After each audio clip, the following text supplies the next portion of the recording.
డబ్బు, అనారోగ్యం, ఉద్యోగం, వ్యాపారం, అప్పులతో బాధపడుతున్నారా? మీకోసమే లాంచ్ యువర్ ఫ్యూచర్ ప్రోగ్రామ్. నమస్తే రమగారు. నమస్తే జయ. రమగారు, నెల సంపాదన అనుకుందాం. నెలంతా కష్టపడితే మంత్ ఎండ్లో మనకు శాలరీ పడుతుంది ఫస్ట్లో కదా.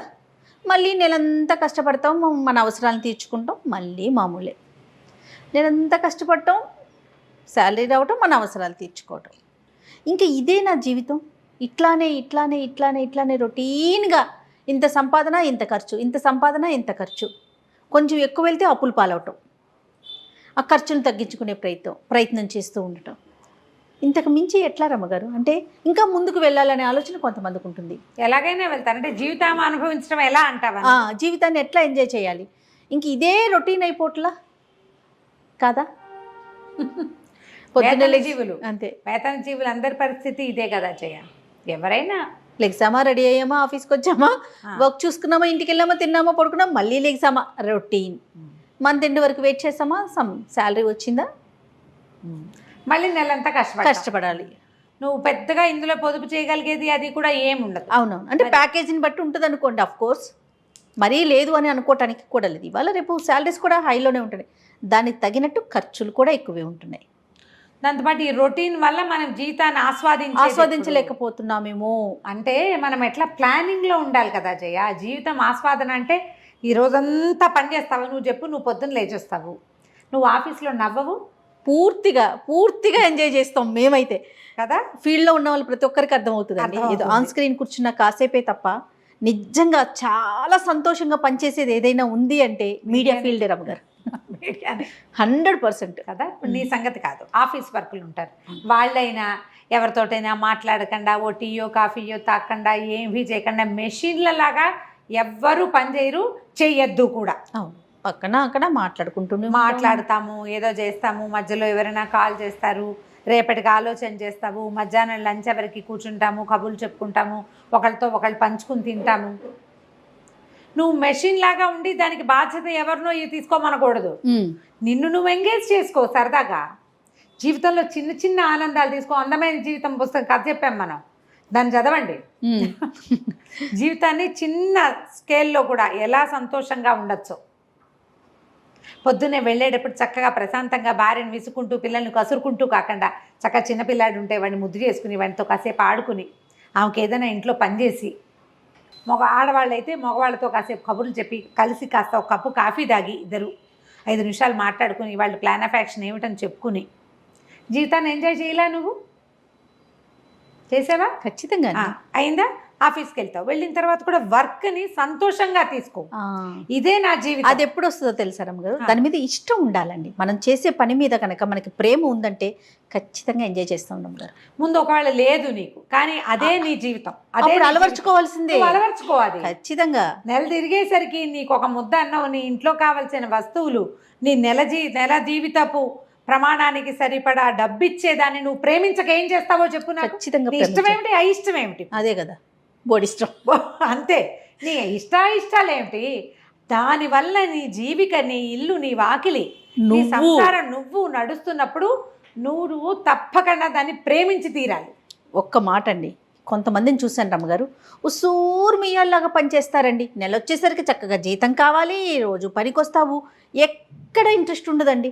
ఇది నచ్చలేదు, ఇది బాగోలేదు, కానీ తప్పక నా కర్మ, నేనేం చేయను, ఇక్కడే ఉండాల్సి వస్తుంది. ఈ పని కాక ఇంకేదో ఊహించుకుంటారు, ఇంకేదో కంపెనీ, ఇంకేదో చేసేదాన్ని ఏడవలేకపోతారు. నువ్వు కమిటెడ్గా పనిచేస్తే నీకు కావాల్సింది ప్రకృతి దానంతట అదే ఇస్తుంది. 100% రమ్మగారు. ఇంకొకసారి చెప్పండి. కమిటెడ్గా మనం ఏ పనైనా సరే చేస్తే నీకు కావాల్సింది, రావాల్సింది అన్నీ ఇస్తుంది ప్రకృతి. ప్రపంచం నిన్ను చూస్తూ ఉంటుంది. నువ్వు దాని నుంచి వచ్చే అన్ని ప్రివిలేజెస్ తీసుకుంటావు, దాని మీద ఇష్టం నీకు. అది చాలా తప్పు. అవునండి, ఇది మనుషులకు కూడా వర్తిస్తుంది జయ. అవును రమ్మగారు. భార్యల దగ్గర నుంచి అన్ని సర్వీసులు తీసుకుంటారు, వాళ్ళకి ఇవ్వవలసిన ఏ కేరు ఇవ్వరు, ప్రేమను చూపించరు. తప్పు. నీకు కావాల్సిన రోజున నీకు లభించదు. అది భార్యలు కూడా అంతే. మగవాళ్ళ దగ్గర సంపాదనలు అన్నిటినీ ఎంజాయ్ చేస్తారు. వాళ్ళ డబ్బు, వాళ్ళ సంపాదన, వాళ్ళు ఇచ్చే అన్ని రకాల ఫెసిలిటీ తీసుకుని ఆ మనిషిని ఇష్టం, వాళ్ళని ప్రేమించరు, వాళ్ళతో కమిటెడ్గా ఉండరు. తప్పు కదా. అవును కదా.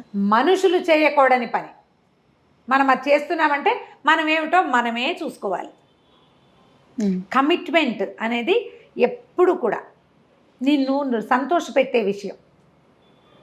నువ్వు జీవితాన్ని అనుభవించడం అంటే కమిటెడ్గా ఉండటం. కమిట్మెంట్ లేకపోతే నీకు జీవితం అనుభవంలోకే రాదు.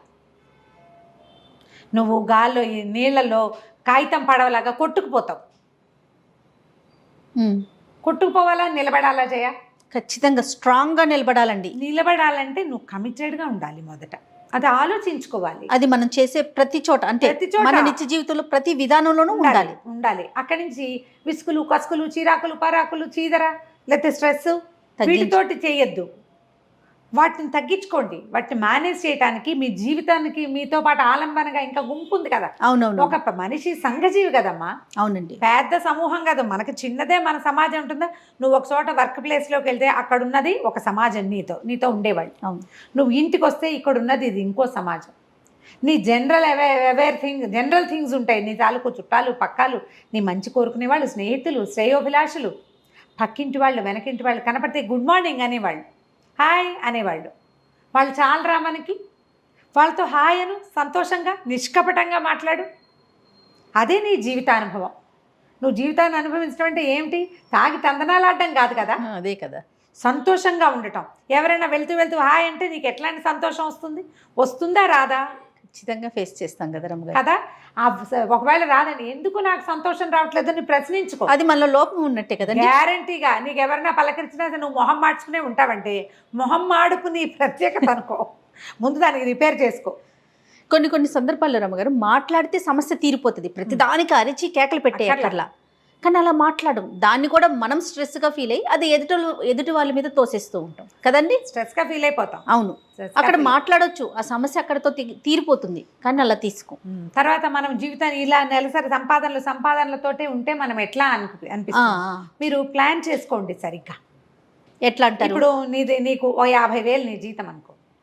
నీ ఖర్చులు ఒక 40,000, ఒక 10,000 నువ్వు సేవ్ చేయగలవు. ఒక 5 తగ్గించు, 35 చెయ్యి. ఇట్లా ఒక 6 నెలలు చేశాక ఒక చిన్న ట్రిప్ వెళ్ళు నువ్వు దాచిపెట్టిన డబ్బులతోటి. ఇక ఉద్యోగపు హైరానా ఏమీ లేదు. ఒక 1 వీక్ పాటు అంతే. అమ్మ నాన్నని తీసుకెళ్ళు, భార్య పిల్లల్ని తీసుకెళ్ళు, అన్నయ్య వదిన అక్క బావ అలా కలిసి వెళ్ళు. ఎప్పుడైనా ఒకసారి సడన్గా చుట్టాలు వేరే ఊళ్ళో ఉంటే 4 రోజులు పిల్లల్ని తీసుకుని వెళ్ళిరండి. మీ జనరల్ సేవింగ్స్ కాకుండా ఇలా కొంచెం సేవ్ చేయండి. ఒక సడన్ ట్రిప్ ప్లాన్ చేసుకోండి. స్నేహితులతో కలిసి వెళ్ళండి. తాగటం, తింటాం నువ్వు ఒకటివే కాదు, కుటుంబంతో ప్రాక్టీస్ చేయండి. ఇప్పుడు మన సమస్య ఏంటంటే జయ, మనకి సమాజాలు చిన్నవి. ఇప్పుడు పోనీ మనమైనా మనమ్మ భార్యాభర్త ఒకళ్ళో ఇద్దరో పిల్లలు వేసుకో. మన కజిన్స్ కూడా 25 మంది లేరమ్మా. ఇప్పుడు లేరు కదా. ఇదివరకు 10, 20 ఉండేవాళ్ళం. ఇప్పుడు మన కజిన్స్ వాళ్ళకు ఒక్కొక్కళ్ళు ఇద్దరిద్దరు పిల్లలు. అవును. కజిన్స్ని కలవండి. మన పాత ఊరికి ఒకసారి వెళ్ళిరండి. మనతో పాటు చిన్నప్పుడు కలిసి చదువుకున్న వాళ్ళంతా ఎక్కడెక్కడున్నారు, ఏమేం చేస్తున్నారో కనుక్కోండి. ఎవరైనా మనకంటే చాలా బాగుంటే అసూయపడద్దు, సంతోషపడండి. వాడిని చూసి మోటివేట్ అయ్యి మనం కూడా అట్లా చెయ్యాలనుకోండి. జీవితాన్ని అనుభవించడం అంటే ఇది. ఏ పని లేకుండా ఉండటం జీవితాన్ని అనుభవించడం అని పొరపాటును కూడా అనుకోవద్దు. జీవితాన్ని పని చేస్తూ ఆస్వాదించాలి. పని చేయకుండా కూర్చుంటే జీవితం స్టాగ్నేట్ అయిపోతుంది. కాలంలో నీళ్లు కట్టేసావు, ఏమవుతాయి? మురిగిపోతాయి కొన్నాళ్ళకి. ప్రవాహమే కదా దాని అందము. వెళ్తూ ఉండాలి. ఆ వెళ్ళటంలో పని ఉంది, పాట ఉంది. సో రొటీన్ లైఫ్లో చిన్న చేంజెస్ చేసుకోండి. చిన్న చేంజెస్ చేయండి. రెగ్యులర్ సేవింగ్స్ కంటే కూడా ఒక డిఫరెంట్ సేవింగ్. ఎప్పుడు ప్రతి వారం ఒకే చోటకి వెళ్ళి తింటాము, ఒకే చోట ఉండటము, ఇంట్లోనే పడి ఉండటము కాకుండా ఫర్ ఏ చేంజ్ ఏదైనా చేయండి. కొత్తగా ఆలోచించండి. ఎప్పుడు చూడండి ప్లేసులకి. అందరూ వెళ్ళే ఒక పార్కుకే వెళ్ళకండి, ఇంకెక్కడికైనా వెళ్ళండి. 4 అడుగులు వేసి నడవండి. భార్యాభర్త కలిసి యోగా క్లాస్కి వెళ్ళండి. ఏ జూంబా క్లాసులో ఇవన్నీ వచ్చినాయి. మీరు ఒకళ్ళతో వాళ్ళొకళ్ళతో వెళ్ళిపోకుండా మీ ఇద్దరు కలిసి వెళ్ళండి. ఇలా ఎక్కడికైనా వెళ్ళండి, ఏదైనా చెయ్యండి అనగానే చెరుకో పక్కకి లాక్కుని ఇప్పుడు ఏంటంటే నేను వింటున్నాను జయ ఇట్లా. అవునండి. ఆవిడకి బిర్యానీ నీకు ఇష్టమైతే నువ్వు తెప్పించుకుని తిను, నాకు ఇష్టమైంది ఇలాగే ఆ. నీకు ఇష్టమైన చోటుకి నువ్వు వెళ్ళు, నాకు ఇష్టమైన చోటుకి నేను వెళ్తాను. ఇక నువ్వు కుటుంబం నా బొంద కొన్నాళ్ళకి ఆవిడకి అక్కడ ఫ్రెండ్స్, ఈయనకి ఇక్కడ ఫ్రెండ్స్. అంతే. కొన్నాళ్ళ పైక మీ ఇల్లు మీది మా మా ఇల్లు ఇల్లు మాది. మాది. ఒకళ్ళ కోసం రెండో వాళ్ళు Compromise. వాళ్ళకి నచ్చింది చేయాలి. ఒక నెల నీ ఛాయిస్, రెండో నెల నా ఛాయిస్. సంసారం ఇలా ఉంటే ఎంజాయ్మెంట్ ఏంటో తెలుస్తుంది. రైట్. సంసారం బాగుంటే ఉద్యోగంలో కూడా హ్యాపీగా ఉంటాం. ఇప్పుడు మన పాయింట్ అదే కదా, మన సంపాదనలోనే ఉంటే జీవితాన్ని ఎప్పుడు అనుభవిస్తాము అని. మన పక్కనున్న వాళ్ళని సంతోషపెట్టి సంతోషపడండి,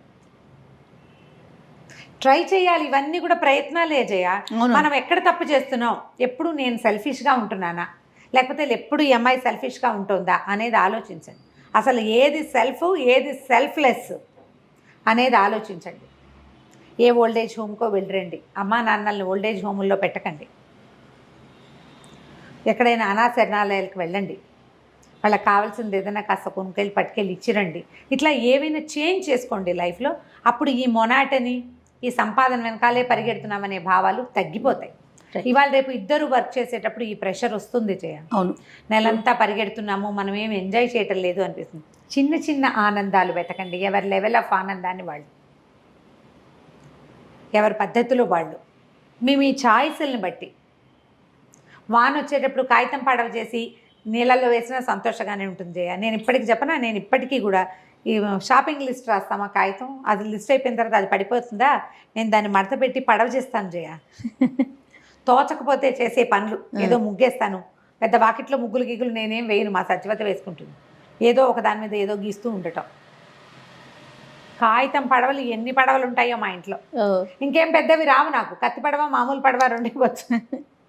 మీకు అలా నచ్చిన ఏదైనా ఒక పని ఉంటే, అవి సంగీతం కావచ్చు, డ్యాన్స్ కావచ్చు, చిత్రలేఖనం కావచ్చు, బొట్లు అల్లటం, పూసలు అల్లటం, ఆర్నమెంట్స్ చేసుకోవటం, శారీస్కి ఏదైనా చేయటం, ఎంబ్రాయిడరీ చేయటం, చిన్న చిన్న వర్కులు చేయటం, మీ స్ట్రెస్ అందులో రిలీవ్ అవుతుందేమో చూడండి. ఆడ మగ కూడా. మట్టితో పాటరీ చేయటం, పాత్రలు చేసుకోవటము, షాపింగ్ చేయటము, విండో షాపింగ్ చేయటము. ఇది వరకు నాకు అది స్ట్రెస్ బస్టర్గా ఉండేది. ఈ కరోనా తర్వాత షాపింగ్లు ఎత్తేసాం. పైగా నేను ఫేమస్ అయ్యేసరికి ఎక్కడికి వెళ్ళినా ఎవరో ఒకళ్ళని పలకరింపులతోటే సరిపోతుంది, నాకు ఏమి చూడలేని చావలేను. అందుకని పై రాష్ట్రాలకు వెళ్ళినప్పుడే షాపింగ్ అని మానేసుకున్న షాపింగ్. మరి ఏం చేస్తాం, అదే చిన్నవి చెయ్యండి. చక్కగా మార్కెట్కి వెళ్ళి ఫ్రెష్ కూరలు తెచ్చుకుని వంట చేసుకోవటం. వంట చేయొచ్చు స్ట్రెస్ తగ్గడానికి. భార్య భర్త ఇద్దరు కలిసి వంట చేయండి. ఓసారి నువ్వు, ఓసారి నేను, పొద్దు నువ్వు, సాయంత్రం నేను లాంటివి పెట్టుకోండి. జీవితాన్ని అనుభవించడం అంటే ఏమిటో మీకు అర్థమవుతుంది. తప్పకుండా రమ్మగారు చాలా పాయింట్స్ చెప్పారు. నమస్తే అండి. నమస్తే.